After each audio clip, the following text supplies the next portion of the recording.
It was 2:11 a.m. when I decided to end my shift. I had been driving around San Diego for almost 6 hours, and honestly, I was exhausted. The streets were quiet, almost empty, just a few cars passing by every now and then. My name is Ethan Carter, and I've been doing Uber for a little over a year. Nothing weird had ever really happened to me before, until that night. I was about to go offline. My thumb was literally hovering over the Go Offline button when a ride request popped up. Pickup location, Maplewood Drive. Time, 2:11 a.m. I don't know why, but something about it felt off. Maybe it was the timing, maybe it was the location, or maybe it was just a gut feeling I should have listened to, but I didn't. I accepted the ride. The drive there was strange, not scary at first, just quiet, too quiet. No pedestrians, no houses with lights on, no movement at all. It felt like the entire neighborhood was asleep or gone. I slowed down as I approached the pickup point. There was only one house on that street with its porch light on. An old-looking house. White paint, chipped off in places, front yard overgrown with weeds. I stopped the car in front of it and waited. 10 seconds, 20 seconds, nothing. I checked the app. It still showed the ride was active. Then suddenly, the front door opened,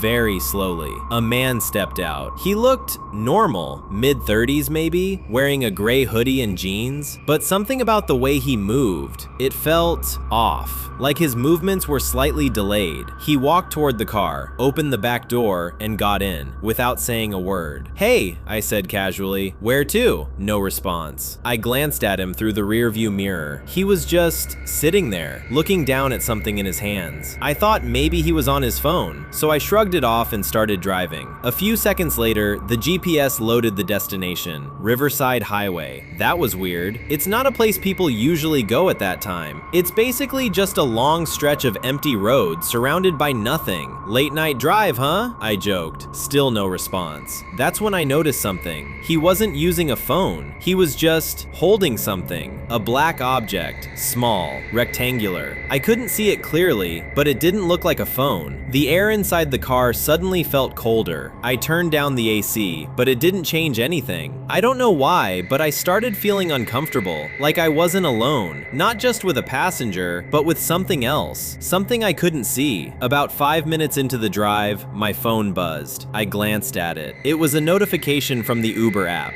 Ride updated. I frowned. That doesn't usually happen mid-ride. I tapped on it, and what I saw made my stomach drop. The destination had changed. Now it just said, continue driving. No address, no route, just that. I slowed down a little. "Hey, your destination changed," I said. Silence. Then slowly, he lifted his head and looked at me through the mirror. I wish I hadn't looked back, because when our eyes met, something felt wrong. His face looked normal, but his eyes, they were completely blank. No emotion, no life, just empty. And then he smiled. "Just keep driving," he said. His voice was calm, too calm. I didn't argue, I just kept driving, because at that point, I didn't feel like I had a choice. A few minutes later, we were on the highway. No cars, no lights, just darkness, and the sound of my engine. That's when I heard it. A faint clicking sound from the back seat. Click, click, click. I glanced in the mirror again. He was still holding that object, but now I could see it clearly. It was a phone, but not like any phone I'd ever seen. The screen was on, and it was facing me. My heart skipped a beat, because on that screen, I could see myself driving from behind. I froze.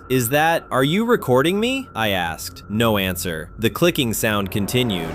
Click, click, click. And then I realized something even worse. The angle of the video didn't make sense. It wasn't coming from his hand. It looked like it was being recorded from somewhere inside the car, but there were no cameras, at least none that I knew of. I gripped the steering wheel tighter, trying to stay calm, trying to think. This is just some kind of prank, I told myself, but deep down, I knew it wasn't. Then suddenly, the video on the phone changed. It wasn't showing me driving anymore. It was showing my car, parked on the side of the road, completely wrecked, and inside it, I saw something that made my blood run cold. A body in the driver's seat. It was me. Seconds.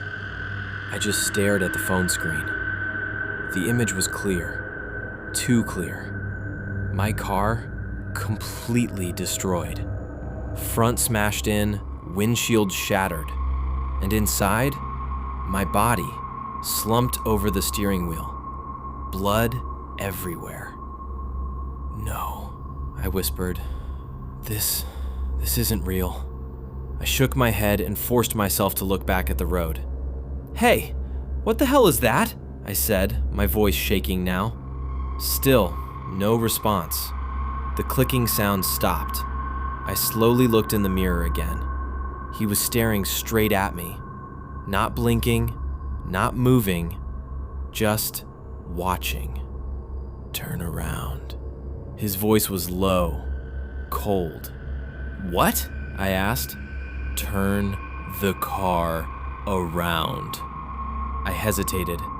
We were on an empty highway. No exits nearby, no other cars, nothing. I can't just turn around here, I said nervously. That's when his expression changed. The smile disappeared, and his face went completely blank again. Then he leaned forward slightly, closer to me. Turn around, he repeated. Something about the way he said it, I didn't argue. I slowed down and made a U-turn on the empty road. As soon as I did, my phone lost signal. No GPS, no network, nothing. Okay, this is weird, I muttered to myself. I tried restarting the app. Didn't work. Then I noticed something worse. The road behind me wasn't the same. The streetlights were gone. Everything was darker now, like I had just driven into a completely different place. Where are we going? I asked quietly. No answer. The silence felt heavier now, almost suffocating. A few minutes passed. Then suddenly, my headlights flickered. Once, twice, then everything went dark. The engine was still running, but I couldn't see anything. Come on, I muttered, trying to turn the lights back on. That's when I heard it, a whisper, right next to my ear. You shouldn't have picked me. I froze. Slowly, very slowly, I turned my head. No one was there. But in the rearview mirror, he was gone. The back seat was empty. My heart started racing. What the hell? I whispered. The car lights suddenly came back on. I slammed on the brakes. The car stopped in the middle of the road. I turned around fully this time. No one, just an empty seat. But something was wrong. The seat was wet, like someone had been sitting there in the rain. I grabbed my phone and quickly checked the ride. Still active. Passenger name? Unknown. My stomach dropped. That's when I heard it again. Click, click, click. I looked down slowly. The phone, the same black phone, was now sitting on my passenger seat, right next to me. I know for a fact he was holding it in the back seat. I never saw him move. I never heard the door open. So how did it get there? My hands started shaking. I didn't want to touch it, but something forced me to. I picked it up. The screen was already on, and it was still recording. But this time, the angle had changed. It was showing me, from the front, like someone was sitting in my passenger seat, holding the phone and recording me. My chest tightened, because I was alone. I slowly turned my head toward the passenger seat, empty. But on the screen, I could see something else. A shadow, sitting right there, next to me. I dropped the phone. Okay, I'm done, I said out loud. I'm ending the ride. I quickly reached for my phone, but before I could tap anything, the screen went black. Then, a message appeared. Ride cannot be ended. My heart sank. No. I tried again. Same message. Ride cannot be ended. That's when the radio turned on. Static at first. Then slowly, a voice. My voice. Help me. My entire body went cold. Help me, please. It was coming from the speakers. My own voice. Crying. Begging. And then, a loud crash sound. Metal twisting. Glass breaking. I covered my ears, "Stop!" I shouted.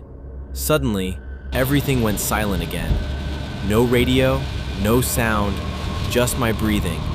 Heavy, fast. Then, the phone on the seat lit up again. I slowly looked at it. The video had changed. It was now showing the inside of my car, but not from now, from a few seconds in the future.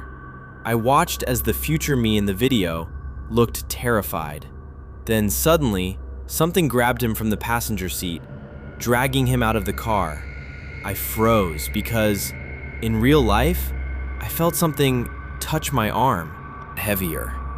"Okay, this isn't real," I whispered. "This isn't real." But deep down, I knew it was. I slowly turned my head toward the passenger seat. Empty. But the phone was still there, and the video was still playing. I forced myself to look at it again. On the screen, the future me was struggling. Something invisible was pulling him out of the car, dragging him across the road, his hands clawing at the ground, trying to hold on, trying to escape. And then he looked directly at the camera, at me, his face filled with pure terror, and he screamed, "Don't pick him up!" The screen glitched, then went black. My heart stopped, because that wasn't just a video anymore. That was a warning. From me. I threw the phone onto the floor. "I'm leaving," I said out loud. "I don't care what this is. I'm done." I grabbed my keys and opened the car door. The moment I stepped outside, I realized something was wrong. The road was gone. No highway, no trees, no streetlights. Just darkness. Endless, empty darkness. Like I had stepped into nothing. "What the hell?" I whispered. I turned back toward my car. It was still there, headlights on, engine running. But something was different. There was someone sitting inside, in the driver's seat. My heart started pounding. I slowly walked closer, each step feeling heavier than the last. And then I saw it clearly.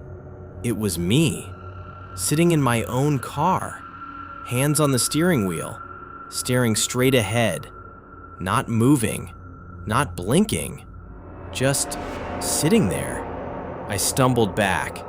No. This didn't make sense. I was right here. So who the hell was that? Then suddenly, the version of me inside the car turned his head and looked directly at me, his eyes completely black. And then he smiled, that same smile, the one the passenger had. My blood ran cold, because in that moment, I understood everything. That wasn't me. That was him, the passenger. He didn't just ride in my car. He replaced me. And now, he was taking my place. I turned around and ran. I didn't care where I was going. I just needed to get away. But no matter how far I ran, the darkness didn't change. No sound, no light, no escape, just emptiness. Then, I heard it again. Click, click, click, right behind me. I stopped, slowly turned around, and there he was, standing in the darkness, holding that phone, recording me, my own face staring back at me from the screen, terrified, trapped. "Why?" I whispered. He tilted his head slightly, and then he spoke. "Every ride needs a driver." My heart dropped, and every driver becomes the passenger. I shook my head. No, I'm not." Before I could finish, everything went black. Next morning, a car was found abandoned on the side of Riverside Highway. The engine was still running. The driver's door was open, but there was no driver, no passenger, nothing, Just a phone lying on the passenger seat, still recording. When the police checked the footage, they saw a man driving alone, looking terrified, begging for help, and then suddenly, he was pulled out of the car by something that wasn't there. The video ended with a close-up of his face, and the last thing he said was, "Don't pick him up." So if that wasn't me in the car anymore, then who is driving it now?